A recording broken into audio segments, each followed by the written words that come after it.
Relâchez-le et soumettez-vous, car Dieu est avec nous. Dieu est avec nous. Peuple, sachez-le et soumettez-vous. Bonsoir, cher Monseigneur Emmanuel. Bonsoir, chers frères et sœurs, chers pères. Nous continuons aujourd'hui notre cycle de conférences dédié au Saint et Grand Concile panorthodoxe de Crète. Et le thème de notre réunion aujourd'hui, c'est la période préconciliaire. Euh, Nous avons grande joie et bénédiction d'accueillir parmi nous Monseigneur Emmanuel et professeur Stavros Yagozoglou qui vont présenter et développer le thème qui a été proposé. Donc, nous allons commencer notre conférence qui sera partagée en deux parties. La première partie sera présentée par Monseigneur Emmanuel qui est parmi nous. Je pense, Monseigneur Emmanuel n'a pas besoin d'être présenté. Nous vous connaissons très bien. Vous étiez notre métropolite de France pendant presque 20 ans. Mais pour les gens qui sont nouveaux dans ce cycle et qui découvrent, disons, cette initiative et qui sont peut-être des nouvelles personnes, je voudrais juste dire quelques mots. Monseigneur Emmanuel, après des études à l'Institut catholique de Paris, à l'Institut de théologie orthodoxe Saint-Serge, ainsi qu'à la Sorbonne et aussi à l'Institut supérieur d'études œcuméniques, vous étiez ordonné diacre et prêtre en 1985.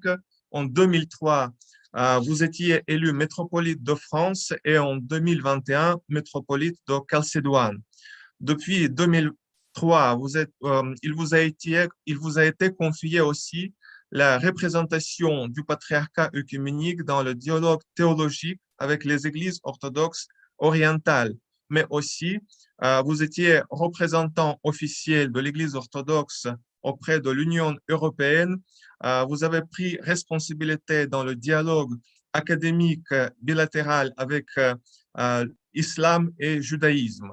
Euh, Vous êtes docteur honoris causa de l'Université d'Athènes et ce titre vous a été octroyé pour votre contribution au dialogue interreligieux, interorthodoxe et entre chrétiens, à la lutte contre le fondamentalisme et le fanatisme religieux, à la consolidation de la paix mondiale, mais aussi au développement de la connaissance théologique.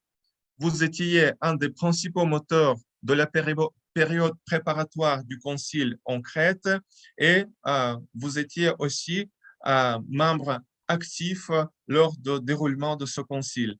Monseigneur, on est très heureux de vous accueillir. À vous la parole. Merci beaucoup, cher père Alexis. Merci à tous ceux qui nous suivent, à tous ceux qui sont, notamment, je suis reconnaissant à Monseigneur Dimitrios et au père Alexis Struve, au père Serge, et aussi à mon ami Constantin Zorbas de l'Académie orthodoxe de Crète,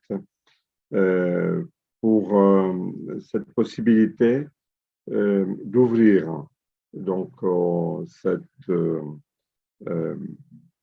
période donc avec les conférences, notamment sur le Saint et Grand Concile et tous les aspects donc de ces conciles. Je regrette que la dernière fois, je n'ai pas pu participer. Je ne vais pas prendre le temps qui est consacré au principal orateur de ce soir, de Stavros Yagozoglou. Donc, moi, je vais me limiter dans trois aspects, si vous voulez. Quelques mots sur la préparation du Saint et Grand Concile, connu Concile de Crète de 2016, et quelques souvenirs, expériences donc pendant le déroulement peut-être du Concile et le déroulement de la période préparatoire notamment, et aussi m'ont demandé de parler de perspectives de l'avenir. Donc, je vais commencer par une introduction générale, si vous voulez, de cette période préconciliaire qui a commencé dans les années 60 avec une série de conférences panorthodoxes, notamment de 1961, deuxième 1963, troisième 1964 à Rhodes, et par la suite, à partir de juin 1968, au centre orthodoxe du patriarcat œcuménique à Chambézy, à Genève, où notamment à partir de 1968, nous avons eu donc le secrétariat du concile qui a suivi et qui a préparé notamment toute cette période avec les commissions interorthodoxes préparatoires qui ont suivi en 71, 86, 90 jusqu'au 2011. Et aussi, pourquoi on dit cela? Puisque nous parlons donc de la préparation des documents qui ont été par la suite donc transmis aux conférences panorthodoxes préconciliaires qui ont préparé le terrain pour arriver finalement à ces documents qui ont été finalement adoptés par la Synaxe de Prima en janvier 2016 et qui ont décidé, la Synaxe de Prima en janvier 2016, et qui ont décidé finalement de la réunion du Concile à l'Académie orthodoxe de Crète. Alors, pourquoi on est arrivé à cette décision? Au début, l'idée était de faire la réunion de ces conciles à l'ancienne église de Sainte-Irène, qui est juste à côté de Sainte-Sophie à Constantinople, un monument donc byzantin, n'a jamais été transformé en mosquée et qui donc a été choisi ou proposé par le patriarcat œcuménique pour comme lieu du concile. Malheureusement, il y avait à l'époque, je me souviens, des obstacles politiques, notamment il y avait des relations entre la Turquie et la Russie, et donc c'est pour cette raison qu'on a dû chercher un lieu. Donc un endroit qui était donc apparu comme le meilleur endroit qui pourrait accueillir ce concile était donc l'Académie. Alors, on a pris contact, évidemment, on devait modifier un peu aussi la salle. Kostas se souvient de tout cela. Je crois que c'était une décision qui a été prise à l'unanimité à Genève en janvier 2016. et nous avons commencé donc la préparation de la réunion. Donc, je ne parlerai pas de l'aspect des synodalités puisque cela va être abordé par Stavros tout à l'heure. Donc, je pense que je ne vais pas entrer dans cet aspect théologique du concile. Évidemment, ce qui nous intéresse le plus, je vais aborder évidemment la question de 6 sujets thèmes qui ont été finalement choisis parmi les thèmes qui ont été dès le début proposés, qui étaient plus que presque 100 questions, et finalement on arrive à avoir 6. Donc c'était puisque vous savez que pendant toute la période préconciliaire, c'était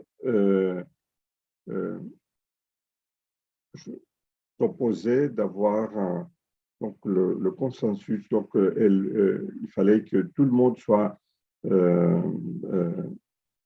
d'accord pour que tous les sujets qui ont été finalement proposés soient acceptés et mis à l'ordre du jour du Concile.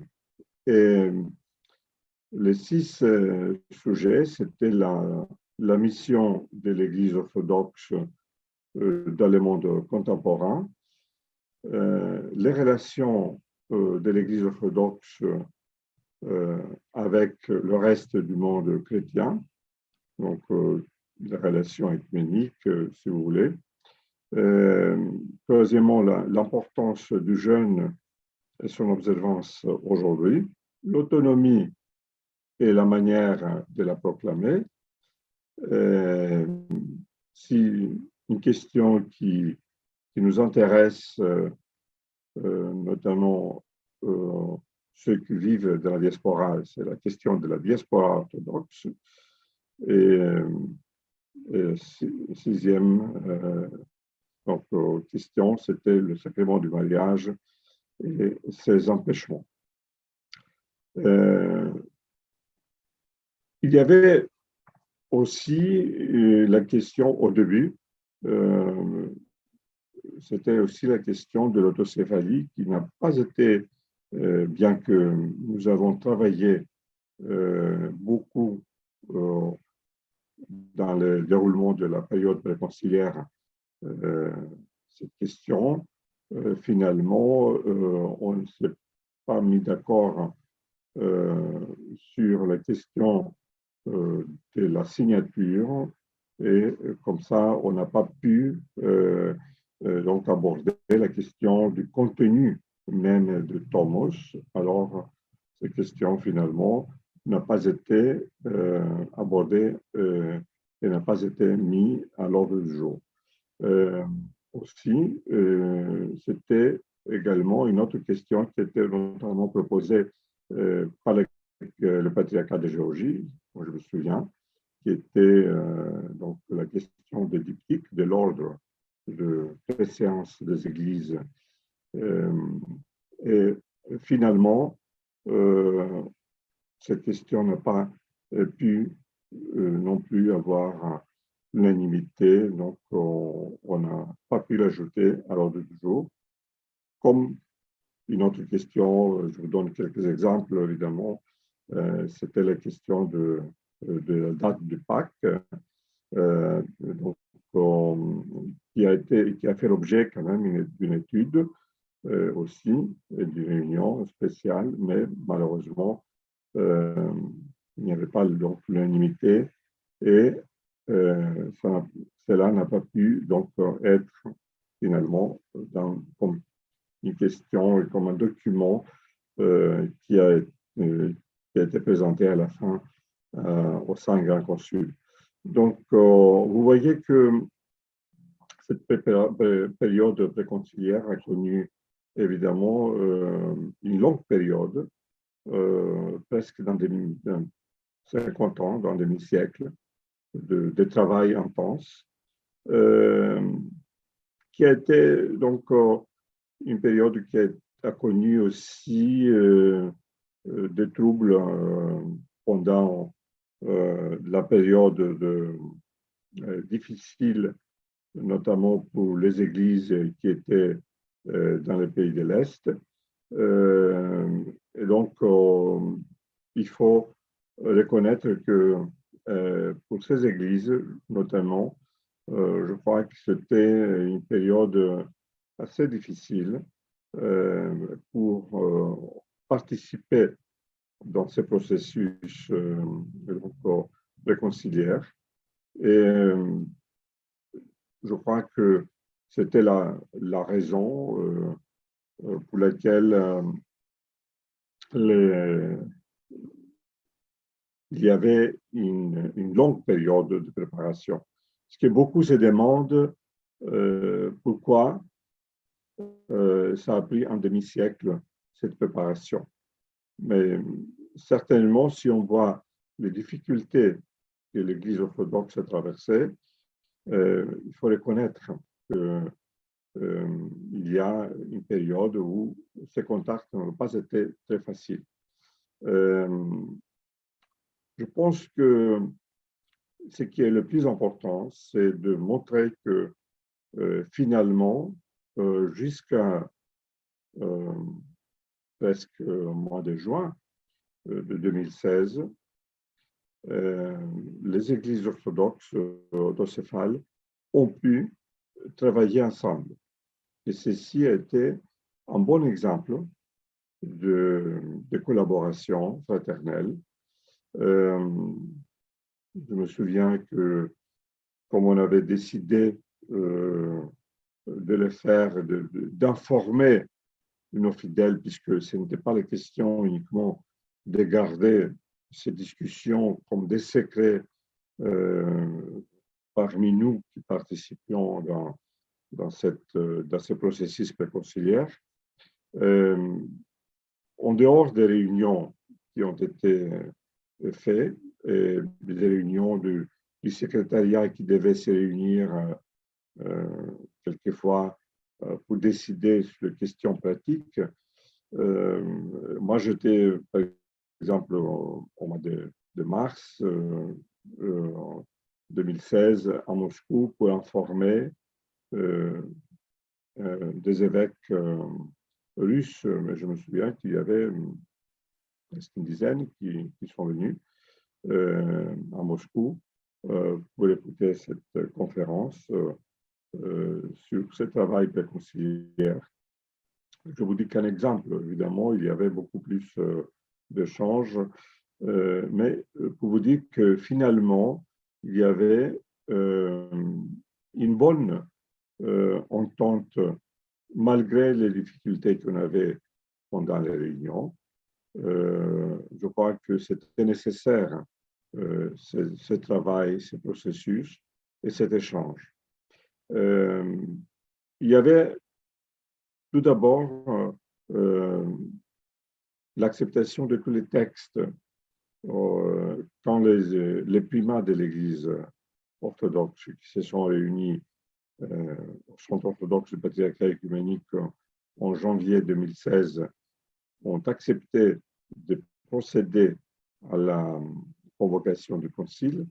Je crois qu'ils ont accepté aussi, et je me souviens qu'ils ont dit que finalement, ces documents qui devaient être présentés, c'est évidemment présenté devant le père du concile, mais ça serait déjà des documents acceptés et bien préparés.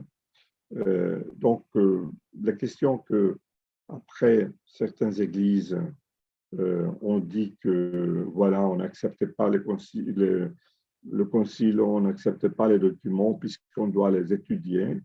Je crois que cela n'a pas vraiment sens du moment où ces textes ont été déjà acceptés pendant la période et ont été déjà travaillés, si vous voulez, par nos églises dans cette phase préparatoire. Ça n'aurait pas du sens, toute cette préparation, qui était une longue préparation pour le concile lui-même. Aussi, on avait la possibilité évidemment de travailler, de penser à l'avenir, de penser aussi que ces processus donc préconciliaires étaient une étape importante pour montrer que l'Église orthodoxe est une, et pas 14 ou 15 aujourd'hui. Je crois que ce qui m'a aussi marqué pendant cette période, c'était évidemment le bon contact qu'on avait pour ceux qui participaient à la préparation. Je crois que c'était nécessaire de se connaître et aussi d'échanger, de pouvoir aussi rendre visite aux églises et écouter aussi peut-être des objections qu'il y avait. Ce qui a été une période difficile, c'était malheureusement la question de la juridiction sur le Qatar. C'était une question qui divisait à l'époque les deux patriarcats d'Antioche et de Jérusalem, et qui a été donc la question pour laquelle le patriarcat d'Antioche n'a pas pu venir finalement à la réunion de Crète. Aussi, c'est que je me souviens du dernier moment de la préparation, c'était la décision du patriarcat de Bulgarie de ne pas venir, sans vraiment... moi, je n'étais pas persuadé qu'il y avait une question vraiment valable pour s'abstenir du concile. Mais par la suite, il y avait les deux autres églises, donc le patriarcat de Géorgie et le patriarcat de Moscou, qui ont décidé de ne pas venir en Crète. C'était, si vous voulez, cette décision a marqué un point noir sur la préparation du concile qui était tant entendu et qui a demandé beaucoup d'efforts de la part des uns et des autres. Je crois que ces décisions, je me souviens que lorsque on a commencé la préparation de la réunion pour le message, pour l'encyclique en Crète, j'ai reçu un coup d'appel du métropolite Hilarion de Volokolamsk à l'époque, qui m'avait dit de ne pas commencer la réunion. Je lui ai dit, mais comment est-il possible? Nous sommes déjà là, nous avons déjà commencé une semaine avant cette préparation qui était la préparation finale, avant le début des travaux. Et ce n'était pas possible d'annuler tout. C'est dommage que les 4 églises n'ont pas pu participer activement donc, à ce processus où toutes les églises orthodoxes ont été engagées. Ce n'était pas une question uniquement du patriarcat œcuménique. C'était la synergie, le travail et la collaboration de tous. Donc, je crois que si on a si on peut penser à quelques perspectives de l'avenir, qu'est-ce qu'on attend finalement, puisque le concile a été finalement une date importante, et un événement important pour l'orthodoxie tout entière. Qu'il y ait des églises qui ont signé les documents ou non. Et quand on pose la question, même aujourd'hui à certaines églises, pourquoi vous n'avez pas signé encore le document? La réponse n'est pas très claire. La réponse est que oui, il n'y a pas de raison de ne pas le signer.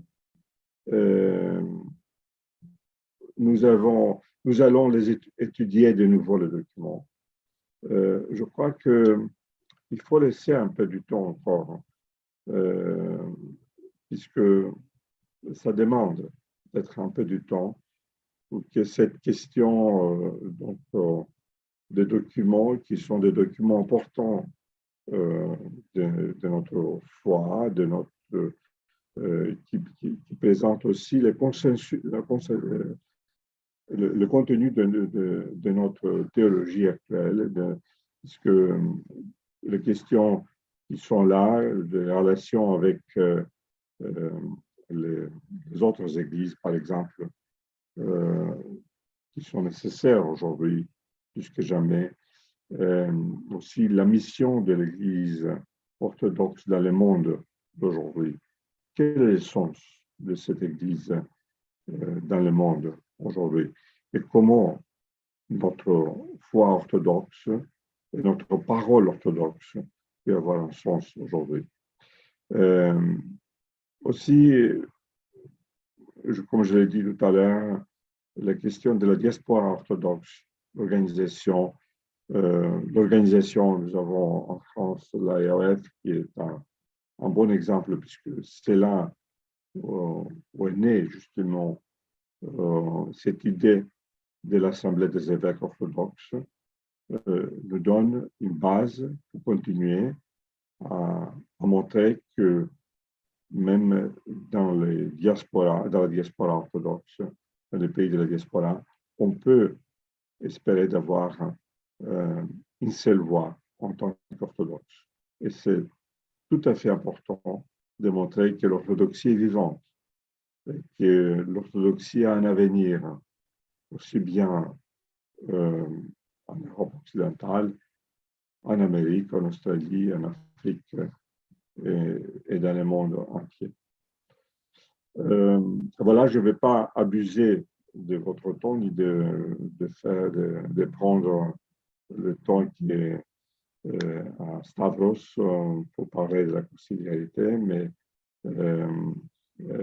je vous remercie encore une fois et j'espère qu'on aura aussi l'occasion de se revoir dans le cadre de ces conférences et de cet échange. Merci beaucoup à vous, cher Père Alexis, et aussi au vicariat pour cette belle initiative. Et merci aussi à l'Académie orthodoxe de Crète pour cette collaboration. Merci beaucoup, Monseigneur Emmanuel, pour votre intervention et votre partage. Et merci d'avoir souligné que le but de conciliarité, c'est témoigner l'unité de l'Église. Parce que conciliarité nous présente une marque vivante, justement, du principe de la catholicité de l'Église. Et catholicité, c'est pas une philosophie, c'est pas juste une doctrine. Catholicité, c'est mode de vie de l'Église. C'est la réalité de notre Église et notre confession de foi. Nous confessons lors de chaque liturgie que nous croyons à l'Église une sainte, catholique et apostolique. Et Monseigneur Jean Zizioulas souligne aussi, comme vous venez de de mentionner que lorsque nous parlons de catholicité, lorsque nous parlons de conciliarité, il ne s'agit pas de l'unité géographique ou d'une sorte de congrégation des églises locales indépendantes, mais témoignage de l'unité de ces églises avec l'église eschatologique. Merci beaucoup encore fois et on va continuer dans ce chemin de la connaissance avec le principe de conciliarité aujourd'hui avec le professeur Stavros Yegizoglou.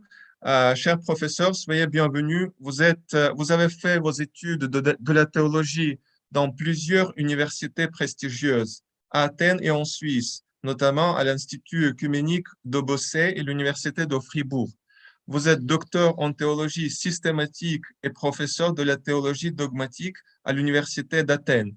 Vous avez notamment collaboré avec le ministère grec de l'Éducation, de la Recherche et des Affaires religieuses.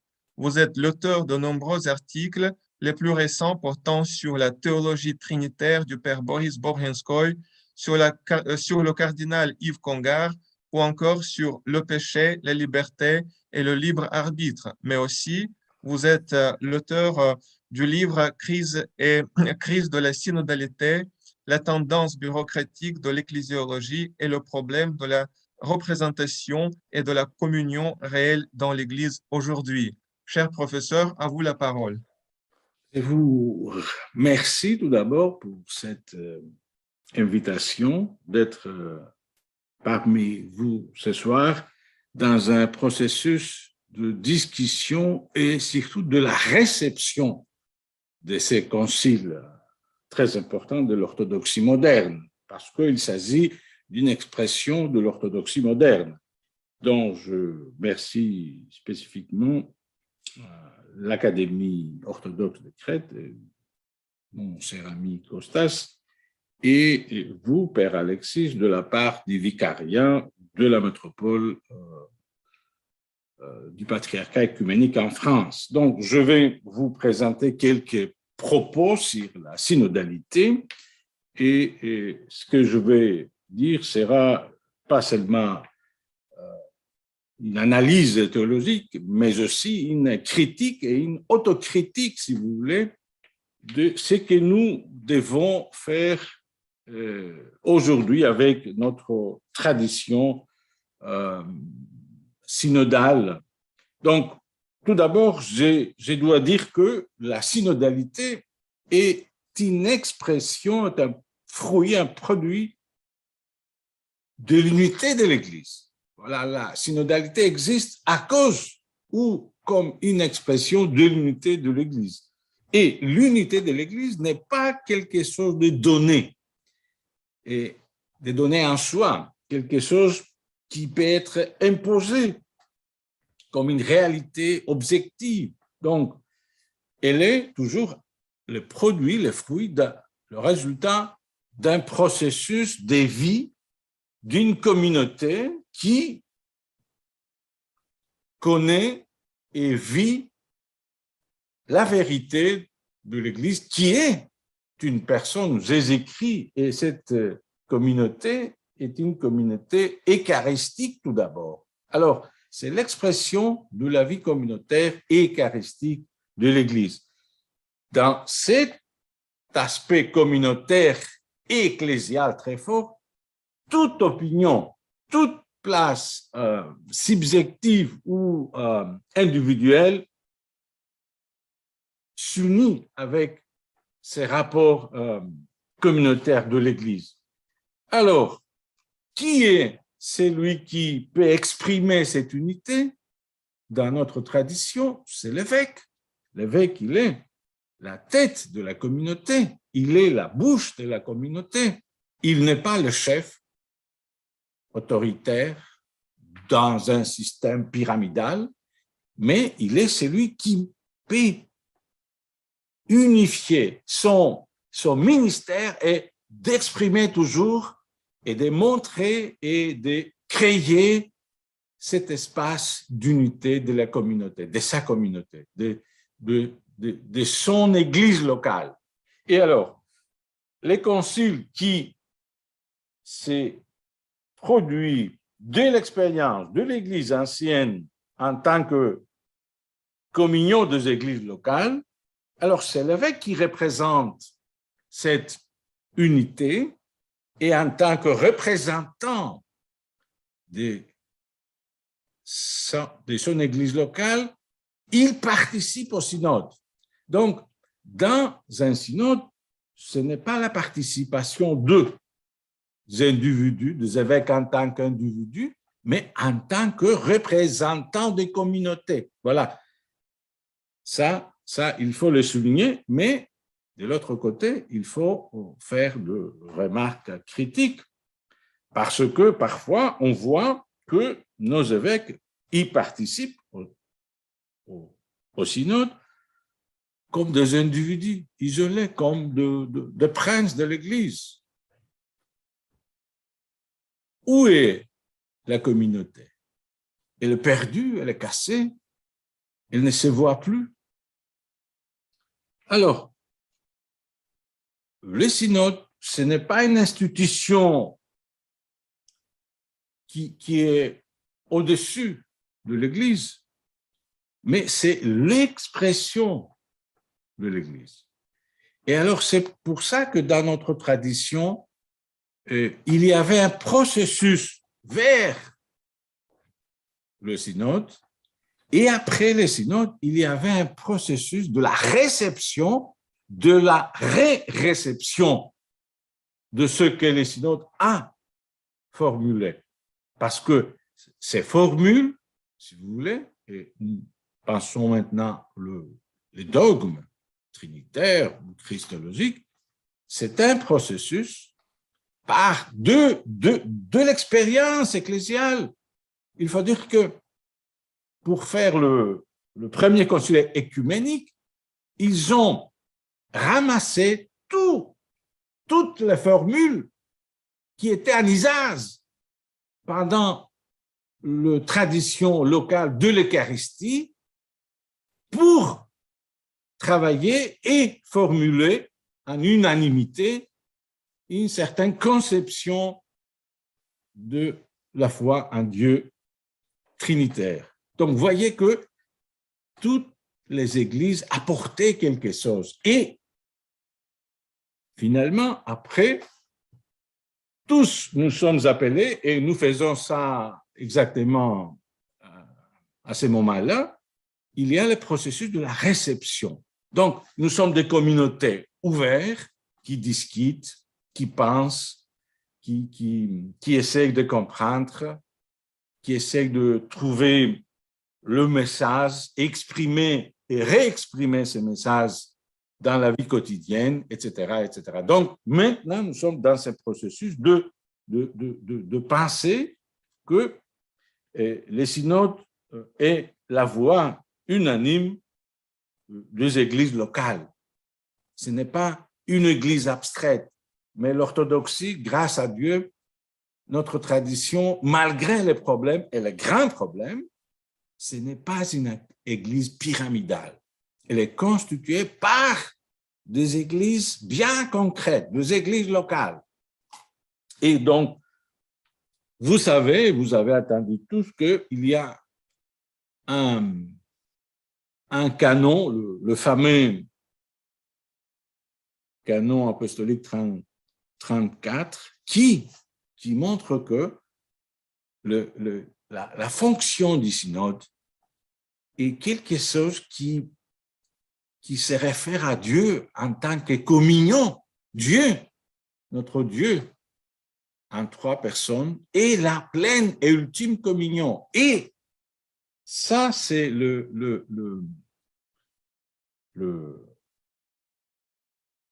la base de notre communion, parce que le synode, c'est la communion aussi avec Dieu. Donc, le premier doit être toujours en communion et en accord avec le multiple.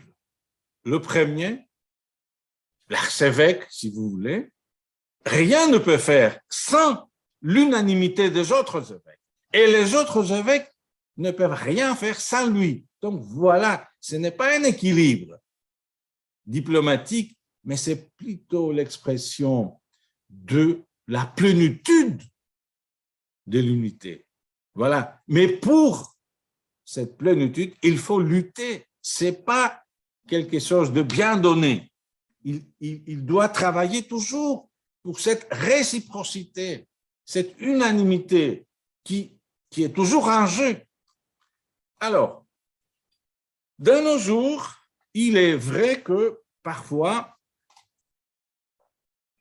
il y a un danger, je dirais, moderne, c'est la conception bureaucratique de l'Église, ce que j'appelle conception bureaucratique de l'Église. Alors, cette conception voit qu'il ne s'agit pas d'une communauté, mais plutôt d'une affaire à régler.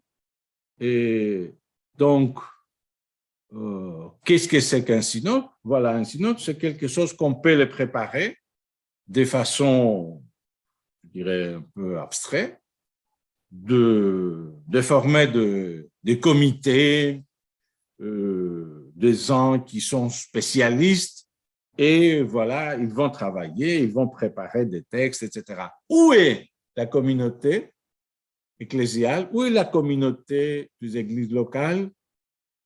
Il faut repenser donc la manière que nous pratiquons la synodalité.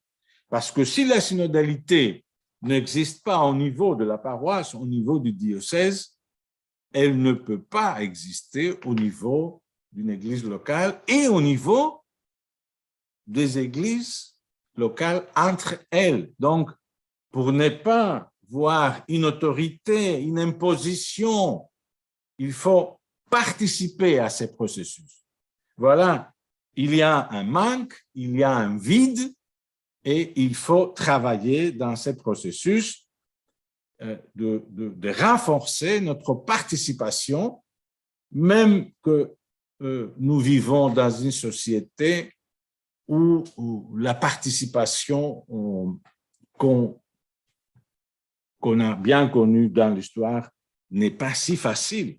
Mais il faut quand même repenser la synodalité et créer de nouvelles formes, renouveler les formes.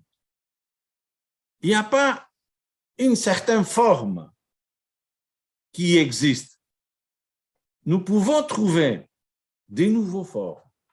Ça, il faut le faire et nous sommes obligés de le faire parce que notre vie dans notre société moderne et avec l'usage de la technologie, etc.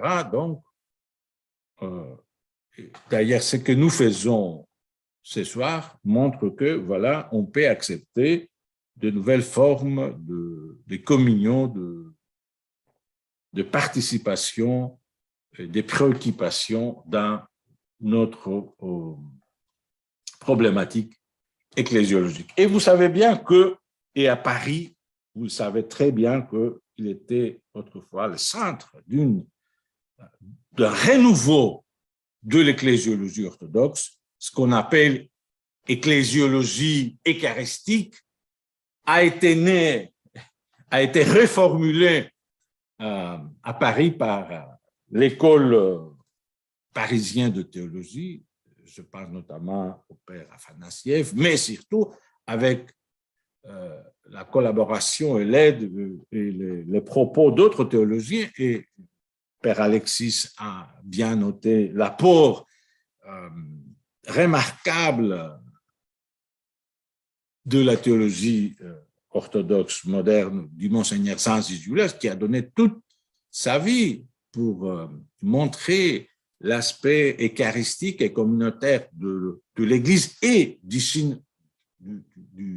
de la synodalité aussi. Donc, je crois qu'il faut renforcer ces racines communautaires et eucharistiques de notre ecclésiologie parce que seul le témoignage d'une communauté ecclésiale vivante peut sortir l'homme moderne de l'isolement et transformer la solitude de la vie contemporaine en une communauté de personnes. Voilà.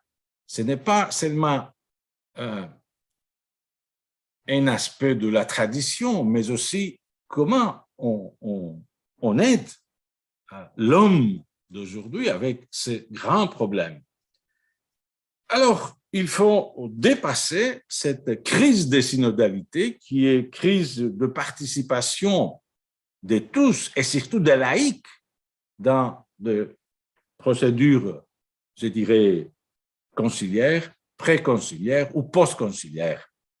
Parce qu'on ne peut pas accepter facilement qu'il y a une absence du peuple de Dieu dans des procédures pré-conciliaires et de demander seulement la réception de décisions. Il faut aider que dans tous les pas, dans tous les moments, dans toutes les procédures, que le peuple de Dieu, le laïc, le clergé, soit présent activement dans cette vie synodale. Je vais vous dire qu'en Grèce, on n'a pas eu une telle expérience. La question du synode, soit dans la phase de préparation, soit pendant ou même après, c'était plutôt une question de certains spécialistes, de profs, et je pense que même pas tous les évêques, tous nos évêques en Grèce connaissaient bien ce qui s'est passé et ce qui se passe et qu'est-ce qu'on va faire avec ces décisions. Voilà. Donc, pour ne pas avoir de tels problèmes, il faut renforcer la participation de tous. Et il nous faut un retour à la synodalité de l'Église locale. Et comme je déjà mentionné, il faut créer des formes contemporaines de synodalité. Moi, je crois que ces synodes en Crète, ce n'est pas ce que nous avons pu faire, et voilà, c'est tout, on s'arrête, mais c'est déjà une expérience, il faut la continuer, il faut que ces synodes ou doit être suivi par d'autres synodes. Voilà. C'est un peu difficile de le dire maintenant parce qu'il y a une fatigue, parce que, vous savez, nous avons fait à peu près presque 60 ans de travail préparatoire pour arriver. Et si on va penser qu'il y avait cette volonté existait dès le début du siècle, mais il y avait les 2 guerres mondiales, ou après c'était l'ère communiste, d'autres problèmes qui empêchaient plusieurs églises locales, surtout de l'Europe de l'Est, d'y participer, etc. Donc, on a vu que ce n'était pas facile. Mais dans un monde qui change toujours, il faut quand même repenser les formes de la synodalité pour arriver à ce que nous appelons et nous connaissons bien comme synode orthodoxe dans notre expérience, qui, chaque évêque représente son église locale, etc., etc. Parce que, vous savez, il y a un danger. On est fermé, les orthodoxes, dans notre orthodoxie nationale. Chaque nation a une certaine autosuffisance. On n'a pas besoin de se retrouver avec 2 frères orthodoxes. Et il y a certains milieux où on peut voir que quelqu'un confond la relation entre orthodoxes avec les mouvements œcuméniques. Hein? Voilà, c'est un fondamentalisme terrible parmi les orthodoxes. Ici, de plusieurs années disons, on a passé de décennies d'isolement, chacun à sa côté. Donc, il faut dépasser. Il y a un aspect provincialisme dans cette attitude-là. Donc, je crois que la synodalité doit nous occuper de nouveau aujourd'hui, et parce que la synodalité n'est pas, nous ne sommes pas propriétaires de la synodalité. Vous savez, ici en Grèce, nous avons une petite communauté catholique. Alors, puisque le pape a demandé que toutes les paroisses, tous les diocèses romains catholiques doivent passer sur la synodalité et enrichir une réflexion sur l'aspect et la notion de la synodalité, afin que, au moment où ils vont faire un synode pour la synodalité, alors, et il a dit aussi, il a ajouté, le pape, que les orthodoxes peuvent nous aider parce qu'ils ont une expérience, etc. Alors, il y avait beaucoup de communautés catholiques en Grèce qui m'ont demandé d'aller visiter, de partager des idées, de passer nos expériences, etc. Mais pas les orthodoxes. On est dans un esprit que la synodalité nous appartient parce que nous sommes une église synodale, etc., etc. Probablement, nous avons cette tradition, mais si on fait pas un renouveau de ce que nous avons eu, on va perdre ce que nous avons. Et on va voir que d'autres communautés chrétiennes qui n'avaient pas l'esprit synodal et qui étaient plutôt dans cet aspect pyramidal, ils vont découvrir la synodalité. Et je vais dire un certain mot sur l'absence de 4 églises qui n'ont pas voulu participer à ce grand événement de la synodalité de l'orthodoxie moderne. Pourquoi ils n'ont pas voulu? Alors, c'est bien clair. Ils n'ont pas voulu Moscou. Pourquoi? Pour ne pas donner la possibilité que le patriarche œcuménique exerce sa primauté d'honneur parmi les églises orthodoxes locales. Ils n'ont pas voulu. C'est une lutte du pouvoir, ça, qui existe et qui existait avant et qui a pris une force terrible maintenant. Et nous sommes tous témoins de ce qui s'est passé après la Crète. Et ce n'était pas seulement le problème avec l'Église et l'autocéphalie de l'Église en Ukraine, mais aussi l'invasion terrible d'un pays orthodoxe à un autre pays orthodoxe. Il y a la guerre maintenant. Et il y a cette position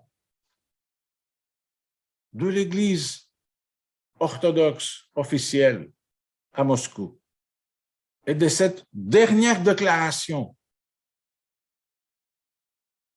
du patriarche de Moscou qui a dit « Allez, faites la guerre et vous serez pardonnés si vous serez morts. » Quelle est la différence entre l'approche musulmane du guerre juste? Alors, c'est terrible. Donc, nous avons des problèmes. Et je crois que il y avait une agenda de tout cela. Et c'est pour cela que l'Église russe n'a pas voulu signait les textes. Et elle ne signait pas, même avant, ces points qui parlaient de la guerre juste, parce qu'ils voulaient justifier la guerre. Ils avaient la guerre dans leur tête. Moi, je crois que Monseigneur le métropolite de Chalcédoine, il a raison, il faut attendre, il faut avoir la patience, il ne faut pas repousser, et je crois qu'un jour, on va voir un renouveau même dans l'Église russe. Et comme cette Église a fait naître ce mouvement théologique, cette école théologique en France, et nous avons vu que à cause de cette école théologique, il y avait un grand renouveau de la théologie orthodoxe au XXe siècle. Je pense qu'il faut tous travailler pour qu'un jour, on va se retrouver dans la même table du Seigneur, dans la même côté de l'histoire. Voilà, je essayais de vous parler un tout petit peu de ce qu'on doit faire devant les textes, les décisions de ces synodes en Crète, et parce que pour moi, la synodalité doit être perpétuelle, continuelle, et ce n'est pas seulement un synode. Ces synodes nous a ouvert le monde orthodoxe dans la modernité, mais nous avons de nouveaux problèmes à affronter. Donc, on a besoin d'un synode qui va faire et qui va continuer ce que Crète a pu seulement poser. Donc, voilà mes propos dans cette soirée de problématiques sur les décisions du Grand et Saint Synode de Crète. Et je vous remercie. Merci beaucoup, professeur Stavros Gegizoglou, pour votre intervention. J'ai beaucoup aimé cette perspective que vous donnez au concile et à sa réception, et surtout, disons, cette expression que nous ne sommes pas des propriétaires de synodalité d'un côté, et d'un autre côté, que l'esprit synodal doit être renouvelé au sein de nos églises locales. Surtout, nous pouvons voir que après votre exposé, après l'intervention de Monseigneur Emmanuel, tous les problèmes que Synode orthodoxe a confronté lors de la préparation et de déroulement montrent que cet esprit d'opposition à l'esprit de synodalité montre une sorte d'anomalie dans cette perspective et perception de l'ecclésiologie orthodoxe de certaines églises locales. Et c'est important justement de travailler et de progresser dans le renouveau pour que cette résistance disparaisse, parce que c'est pas que la résistance philosophique, théologique, résistance de pensée, mais nous voyons que cet esprit maladif s'incarne. Et l'exemple que vous avez donné avec l'agression, la participation à l'agression de l'Église russe montre très bien que lorsque bon esprit ecclésiologique se casse, lorsqu'il y a anomalie qui s'installe, il y a aussi des actions qui produisent, et ce sont des actions qui vont contredire à l'esprit de l'Évangile, à l'esprit de la tradition de notre Église orthodoxe. Donc, je vous remercie pour cette participation, et maintenant nous avons quelques minutes pour poser des questions. Si les personnes qui nous suivent ont des questions à poser, moi je vous propose plutôt de les écrire dans le chat. Le chat est ouvert, et pour ne pas perdre le temps, je voudrais aussi donner la parole à deux personnes grâce auxquelles nous avons pu organiser ce cycle de conférences. D'un côté, professeur Kostas Zorbas, le directeur de l'Académie orthodoxe de Crète, grâce à qui on a pu avoir des contacts et des approches avec une pléiade de théologiens et aussi des pères qui ont participé au Concile de Crète.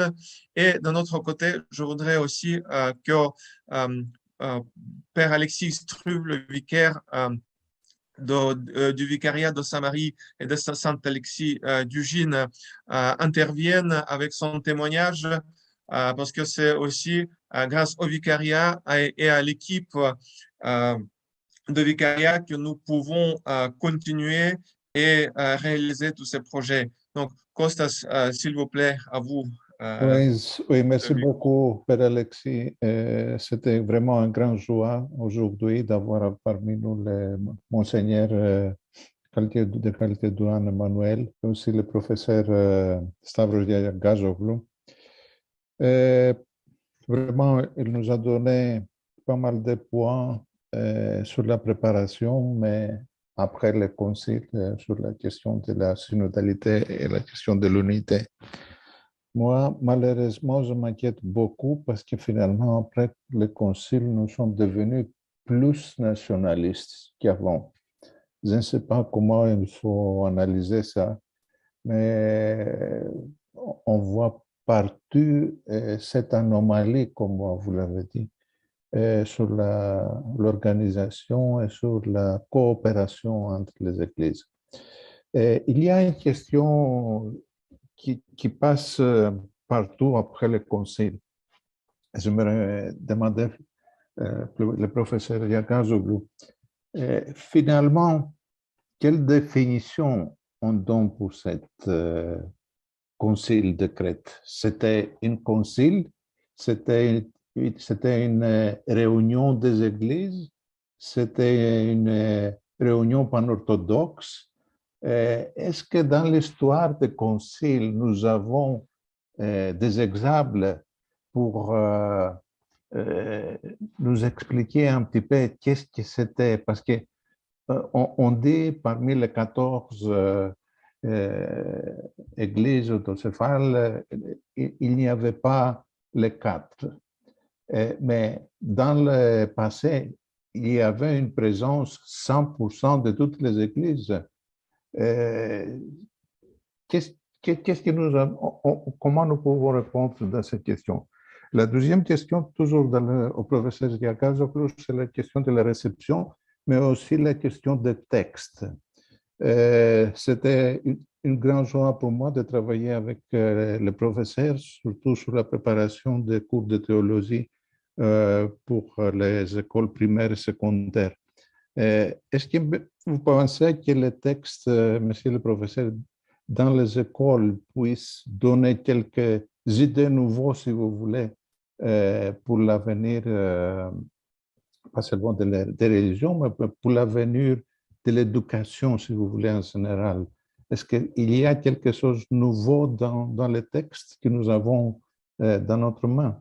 Évidemment, la fois prochaine, à partir de la fois prochaine, on va passer dans les textes elles-mêmes, mais c'est juste une présentation générale sur les questions, pour passer, si vous voulez, et pour donner une réponse dans cette question qui vient souvent dans nos têtes. Je ne sais pas si on a besoin d'ajouter les propos d'autres intervenants ou si je peux donner une réponse à Kostas maintenant. Non, vous pouvez bien répondre. OK. Alors, c'est vrai que il y a un renforcement de l'esprit de l'ethnophilétisme, je ne dirais pas seulement nationalisme, dans l'orthodoxie moderne. Et je pense que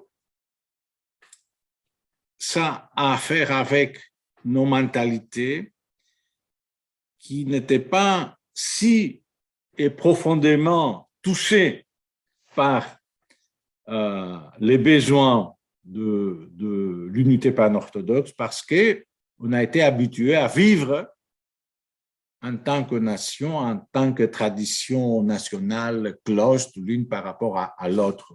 Et ça ne peut pas changer tout d'un coup. Hein. Alors, tout d'abord, c'est ça. Mais de l'autre côté, comme vous le savez bien, il y a un courant dans le monde aujourd'hui, dans la politique, à l'Europe ou en Amérique, où les conservatismes et les révisionnismes gagnent. Donc, je crois qu'on est confronté à des problèmes très complexes qui sont liés avec la lutte des cultures. Il y a un redressement d'une identité érasianique contre l'Occident. Il y a un anti-occidentalisme terrible. Qu'est-ce qu'il y a dans cette fameuse théorie de l'idéologie du monde russe? Parce que si on ne va pas toucher ces problèmes, on peut discuter sur le gène ou sur le problème de mariage, etc. Mais ce ne sont pas deux questions cruciales. Donc, il faut affronter le nationalisme, le fondamentalisme des orthodoxes par rapport à nos frères orthodoxes. Alors, on n'arrive pas à parler pour nos frères chrétiens, mais les orthodoxes par rapport aux orthodoxes. Alors, je crois que le synode en Crète était quelque chose de remarquable et comme ça se fait dans l'histoire, on va comprendre l'importance de ces synodes après quelques ans. Parce que, à mon avis, Crète représente un aboutissement du renouveau de la théologie orthodoxe au XXe siècle. Et surtout, je parle pour les deux textes, nos relations avec les non-orthodoxes et la mission de l'Église orthodoxe face à notre monde moderne.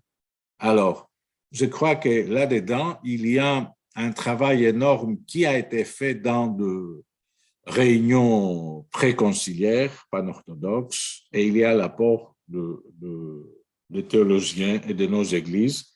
Et ça, il faut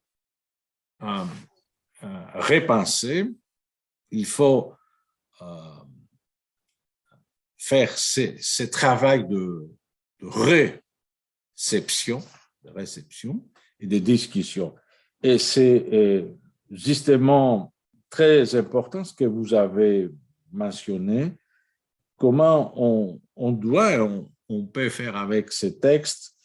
Comme vous le savez bien, quand j'étais responsable du cours de religion dans les écoles primaires et secondaires en Grèce, nous avons, avec une grande équipe de théologiens, travaillé, nous avons préparé des programmes, des curricula et de nouveaux livres et éléments de travail dans les classes. Et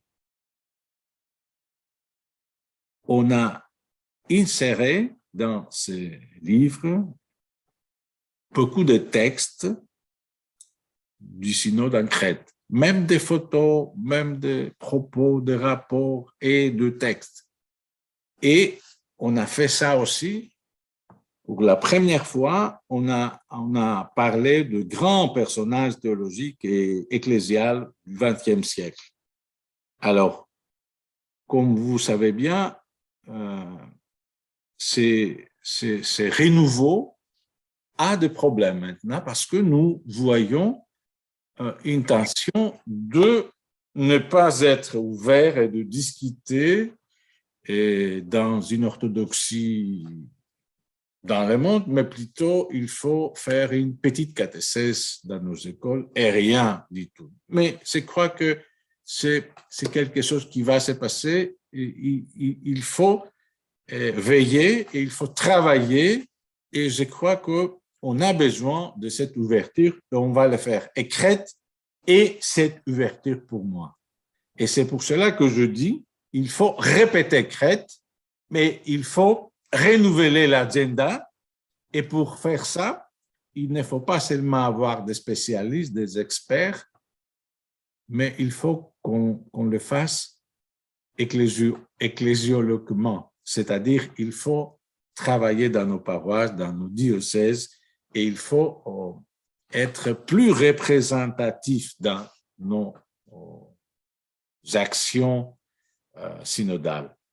Et je crois que nous avons des problèmes, mais nous avons affronté ces problèmes. Et je crois que aujourd'hui, avec notre théologie, la théologie du XXe siècle, nous sommes en position de créer. Parce que, pensez-vous, quel était l'état de l'orthodoxie des siècles avant? Alors, je suis et je dois être optimiste. Merci beaucoup. Il me semble qu'il y a une question assez intéressante. Monsieur le professeur, la question c'est la suivante. Comment éviter que la synodalité des églises ne devienne une fédération d'églises sur le modèle protestant? Ouais. Il me semble très intéressant. Oui, vous avez raison pleinement. C'est ça le danger de l'orthodoxie moderne, de vivre comme une fédération, une union, une fédération de deux églises qui sont pleines, autosuffisantes et pour des raisons de courtoisie ou de diplomatie, ils font des essences, voilà, c'est tout. Non, il faut créer des espaces de communion, il faut faire des essences, il faut travailler dans tous les niveaux, dans la paroisse, dans le diocèse, dans l'éducation.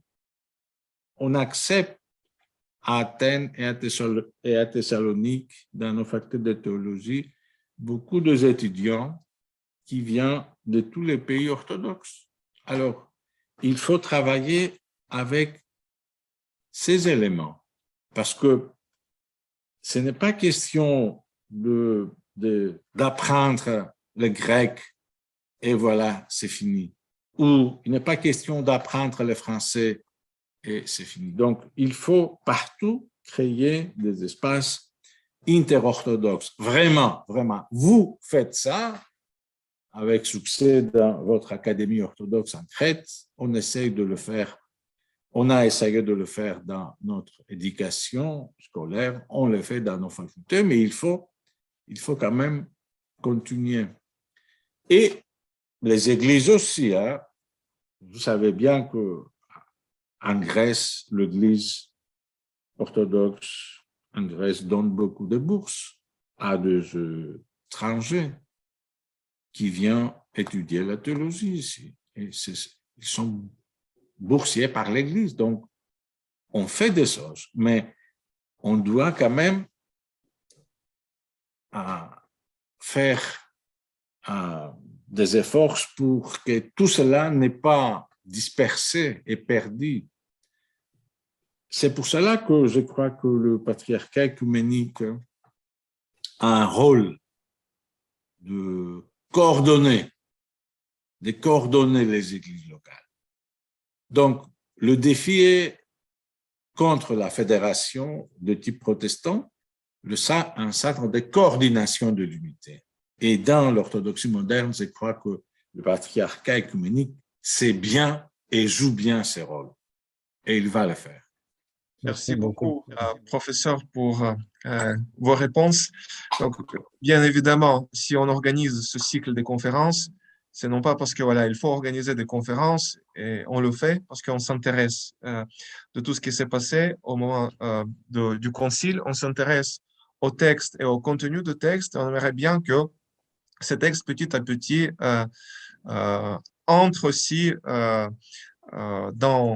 dans nos communautés et soit lus aussi par nos paroissiens, par les gens qui s'intéressent de théologie. On est 40 aujourd'hui à peu près, des personnes qui ont été connectées. Il y aura des autres qui vont regarder les vidéos qui seront mises à disposition. Et donc, je pense que chacun et chacune qui se connecte pourra prendre quelque chose pour soi et pourra avoir une nouvelle expérience de perception du concile. Donc, c'est grâce à vous et justement aussi dans cette perspective de l'ouverture, je pense que c'est important de faire connaissance avec les uns avec les autres, comme vous dites. Et déjà, bon, grâce au concile, on a pu se réunir aujourd'hui et et à découvrir des nouveaux théologiens. Il s'agit de vous aussi, professeur Stavros, professeur Zorbas. Et c'est comme ça, je pense qu'aujourd'hui, on peut vivre aussi cet esprit de conciliarité. Dans très bon esprit que vous avez dit que concile, c'est notre affaire commune. Père Alexis, je suis très heureux de te donner aussi la parole pour entendre tes impressions et tes partages et entendre ta parole. Merci beaucoup.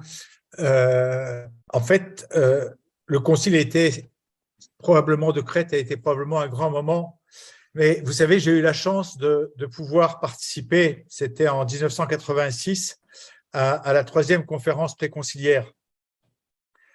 J'étais à l'époque, je venais tout juste d'être élu à Syndesmos.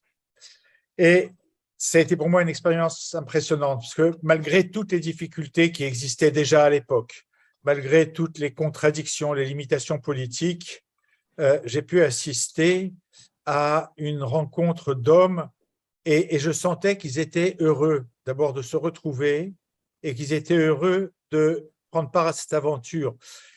Et je ne rencontrais pas un club de personnes, je ne rencontrais pas un club fermé, je rencontrais des hommes, et il y avait peu de femmes pour être objectif, qui étaient là. On avait vraiment le sentiment pour le bien de l'Église. Et j'étais un petit peu plus jeune, vraiment le sentiment d'une dynamique de synodalité. Et une fois de plus, ceci malgré toutes les limitations et les contraintes politiques des uns et des autres.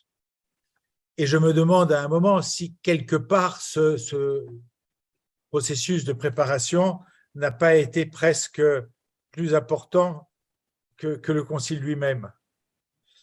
Et je dirais que notre souhait, ou mon souhait dans tous les cas, c'est que le processus de réception puisse retrouver cette dynamique, soit l'occasion d'une nouvelle dynamique, d'une dynamique renouvelée. Et c'est réellement à cela que nous voudrions contribuer, que ce processus de réception soit une synodalité retrouvée et qu'il puisse contribuer à sa façon à réparer les cassures que connaît le monde orthodoxe aujourd'hui. Et je suis vraiment heureux que nous puissions contribuer à ça, nous, très humblement au niveau du vicariat, avec l'Académie de Crète et surtout avec tous les intervenants que nous allons pouvoir écouter les uns après les autres. Et je remercie vraiment très sincèrement Monseigneur Emmanuel et dire le plaisir que l'on a de vous revoir. Et puis, du fond du cœur, je remercie le professeur Iagazoglu pour votre parler vrai, parce qu'on a besoin de parler vrai. On n'a pas besoin de langue de bois. La langue de bois, aujourd'hui, elle nous décrédibilise. Et nous croyons fermement dans nos communautés eucharistiques, dans le rassemblement de nos paroisses. Nous croyons fermement que ce renouveau que vous avez évoqué, eh bien, il est possible. Et finalement, et je terminerai là-dessus, la crise que nous traversons aujourd'hui, qui est terrible, que ce soit la guerre, que ce soit cette rupture de communion que nous vivons dans tous les cas en France, dans notre chair, dans nos familles, eh bien, qu'elle nous ramène à l'essentiel et qu'elle nous permette justement de retrouver cet essentiel et nous mène à cette conciliarité, cette synodalité retrouvée. Et c'est très important pour nous qu'interviennent des professeurs, des théologiens du monde entier, parce que ça nous montre cette universalité et la possibilité, malgré nos différentes cultures, malgré nos différentes histoires, de pouvoir vivre et de penser et de repenser l'Église en permanence ensemble. Voilà, un grand merci à vous tous. Merci beaucoup. On peut terminer notre réunion aujourd'hui, encore fois, pour la présence de Monseigneur Emmanuel, de Calcédoine, de professeur Stavros Yagazoglu, et merci beaucoup aussi pour vous tous, chers frères et sœurs, d'avoir participé, de trouver le temps et surtout pour votre intérêt à notre tradition théologique orthodoxe. Peuple, sachez-le et soumettez